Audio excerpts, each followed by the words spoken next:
এখানে কি রকম মাছ পাওয়া যায় আসলে সেটা একটু দেখবো আর কি। তো দেখতে পাচ্ছি এখানে উনি জালটা মেরে দিয়েছে, আর এখানেও প্রায় কিছু মাছ আমরা দেখতে পাচ্ছি, যে এগুলো হচ্ছে চিংড়ি মাছ। এই যে দেখতে পাচ্ছেন আমার হাত। আসসালামু আলাইকুম গাইস, আজকে আমরা চলে এসেছি আমাদের গ্রামের পূর্ব পাশের যে মাছ চাষের প্রজেক্ট রয়েছে সেখানে। এই মাছ চাষটি আসলেই প্রাচীন যুগ থেকে এখানে সেমভাবে মাছের প্রজেক্ট করে আসতেছে এখানকার লোকজন। সুপ্রিয় দর্শক, আজকের ভিডিওতে আপনাদেরকে দেখাবো আমরা যে প্রাচীন যুগের যে মাছ চাষের পদ্ধতিগুলো ছিল সেগুলো আজকের ভিডিওতে আপনাদেরকে দেখাবো।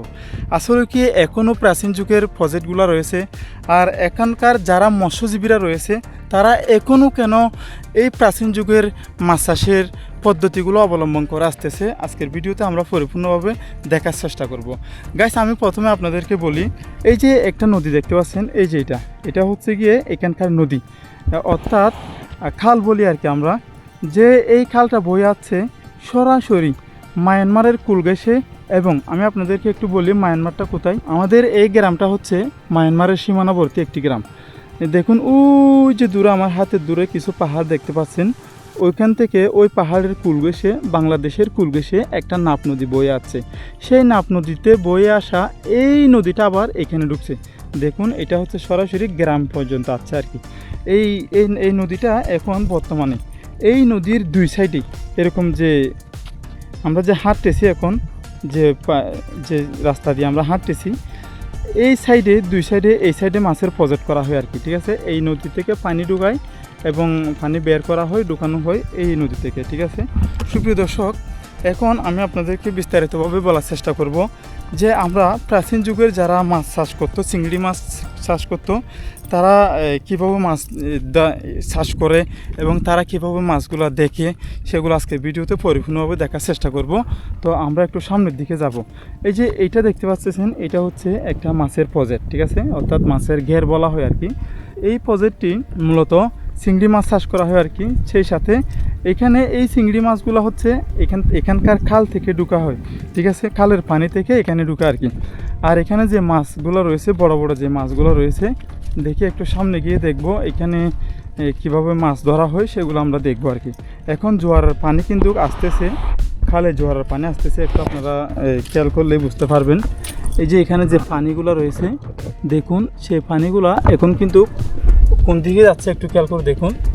হ্যাঁ, এটা হচ্ছে জোয়ারের পানি।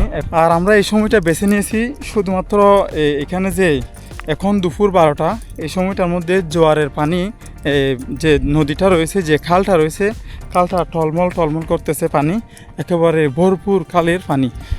তো আমরা দেখি সামনের দিকে গিয়ে দেখব। এখানে একটা ছোট্ট বাসা দেখতে পাচ্ছি সামনে।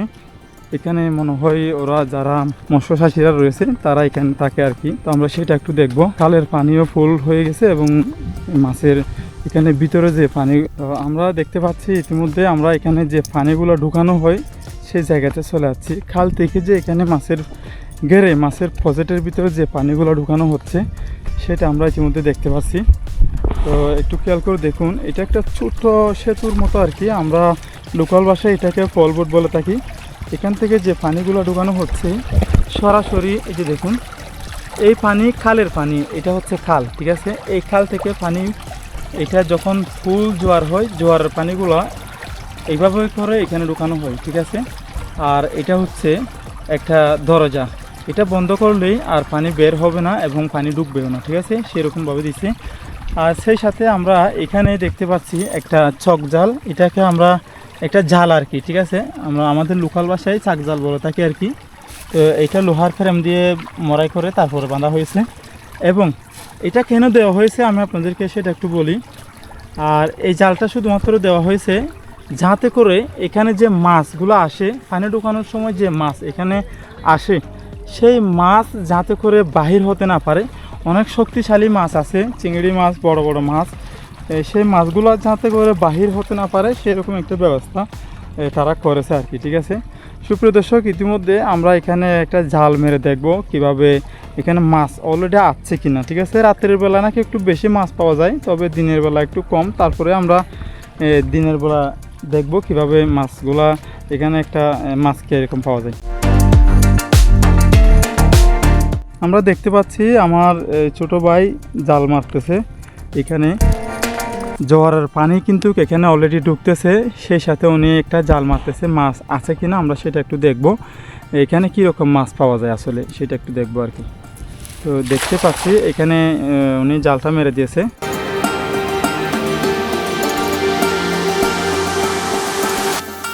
গাইস, ইতিমধ্যে জাল টানা প্রায় অর্ধেকের শেষ হয়ে গেছে, আর একটু পরে আমরা কি মাছ আছে সেটা একটু আমরা দেখতে পাবো।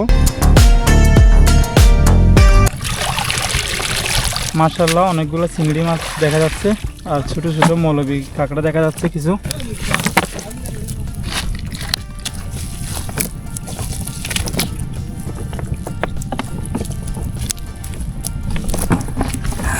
যে ছোট ছোট চিংড়ি মাছগুলো আমরা দেখতে পাচ্ছি ইতিমধ্যে, এই যে দেখুন।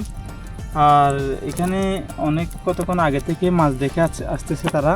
তো আমি যখন আসলাম তারপরে একটা জাল মেরে আমাকে দেখাচ্ছে এই যে মাছের এগুলো দেখুন। আর এখানেও প্রায় কিছু মাছ আমরা দেখতে পাচ্ছি, যে এগুলো হচ্ছে চিংড়ি মাছ। এই যে দেখতে পাচ্ছেন আমার হাতে, এটা হচ্ছে বড় চিংড়ি মাছ আর কি, ঠিক আছে। তো চিংড়ি মাছের আসলে এখানে একটা চিংড়ি মাছের গলায় কি জানি একটা দেখতে পাচ্ছি, আসলে এটা হয়তোবা চামড়াতে রোগের মতো আর কি, এরকম দেখা যাচ্ছে। তো আর বাকিগুলো হচ্ছে এই যে ছোট ছোট, এগুলো হচ্ছে এই ছোট চিংড়ি আর কি, ঠিক আছে। এগুলো আমরা এই এখন বর্তমানে বাজারে 500 টাকা করে 1 কেজি বিক্রি হচ্ছে। তো আমরা এই বাসার ভিতরে দেখব সেখানে আসলে তারা কীভাবে বসবাস করছে। তো দেখতে পাচ্ছি এখানে এই আমার স্বাস্থ্য ভাই রয়েছে, মিজান রয়েছে, আর মিজান ছোট ভাই রয়েছে, সেই সাথে মনোহর রয়েছে।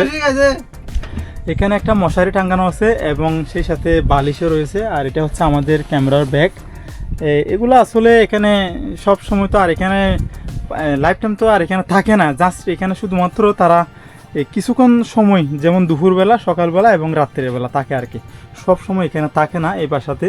এটা একটা মোটামুটি একটা রোদ বৃষ্টি থেকে বাঁচানোর জন্য এই ছোট্ট করে একটা বাসা তৈরি করা হয়েছে আর কি, যাতে করে তারা ক্লান্ত হলে এখানে এসে বসতে পারে, ঠিক আছে। প্রাচীন যুগের যারা চাষিরা রয়েছিলেন, মৎস্য চাষিরা রয়েছে, তারাই মূলত তারার অনুসরণ করে এখনও পর্যন্ত সেইভাবেই চলে আসছে মাছ চাষের এই ঘেরগুলো।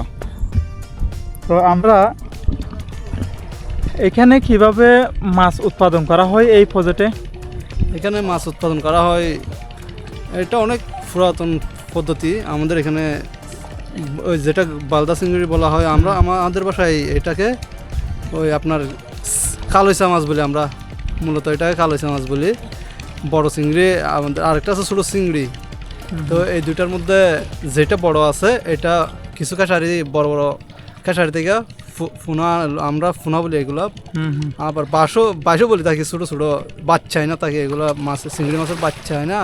তারপরে এখানে দেওয়া হয়। আর অন্য মাছগুলো নদী থেকে যায়, ঢুকে অনেক ধরনের মাছ ঢুকে, চিংড়ি মাছের বাচ্চা ঢুকে। তারপর অনেক ধরনের আছে নদী থেকে, যেগুলো নাব নদী থেকে আসে আমাদের এই নদীতে, পানির স্রোতে চলে আসে, এগুলো আমাদের এইখানে ঢুকে পুষ্করিণীতে।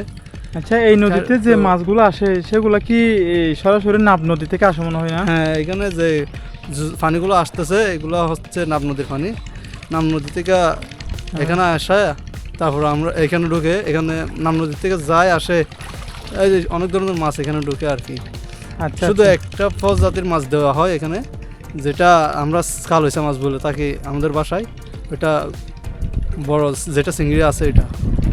আচ্ছা আচ্ছা, শুধুমাত্র এক প্রকারের মাছ দেওয়া হয়। হ্যাঁ। আচ্ছা গাইস, আমরা জানতে পারছি যে ওনার থেকে এখানে যে মাছের ঘের রয়েছে, মাছের যে প্রজেক্টগুলো রয়েছে সেগুলোতে এক প্রকারের নাকি মাছ দেওয়া হয় শুধুমাত্র। আর সেটা হচ্ছে গিয়ে শুধুমাত্র যেটা বড় বাগদা চিংড়ি আছে সেই পোনাটা দেওয়া হয়। সেটা বড় বড় যে হ্যাঁচারি রয়েছে সেই হ্যাঁচারি থেকে আনা হয় এবং সে ছোটো ইয়েগুলো আর কি, তারপরে এনে এই যে মাছের যে ঘের রয়েছে সেই ঘেরে ছেড়ে দেওয়া হয়। ছেড়ে দেওয়ার পরে তারপর আস্তে আস্তে করে এখানে ভিতরে সেটা বড় হতে থাকে, ঠিক আছে। বাকি যে ছোটো ছোটো চিংড়ি মাছগুলো রয়েছে সেগুলো কোনো প্রকারের এখানে ইয়ে করা হয় না, সেগুলা কিনতে হয় না, সেগুলা বাচ্চা আনতে হয় না, যাতে করে তারা যে খাল থেকে, এখানকার যে খাল রয়েছে খাল থেকে যেগুলো ঢুকে সেগুলো আস্তে আস্তে বড় হতে থাকে আর কি। মূলত এক কথায় এখানে শ্বাসটা এখনও প্রাচীন যুগের সেই শ্বাসই রয়ে গেছে। আমরা দেখতে পেয়েছি যে মাশাআল্লাহ খুবই অত্যাধুনিকভাবে, অত্যাধুনিক বলতে তেমন একটা অত্যাধুনিক না, এই প্রাচীন যুগের যেভাবে চাষ করা হতো সেভাবে তারা এখনও চাষ করে আসতেছে, আমরা দেখতে পেয়েছি। তো আশা করি বুঝতে পারছেন। পরিশেষে আমাদের এই ছোট্ট চ্যানেলটি সাবস্ক্রাইব করবেন, পাশের বেল আইকনটি ক্লিক করে আমাদের চ্যানেলের সাথে থাকবেন। আসসালামু আলাইকুম ওয়া রাহমাতুল্লাহি ওয়া বারাকাতুহু।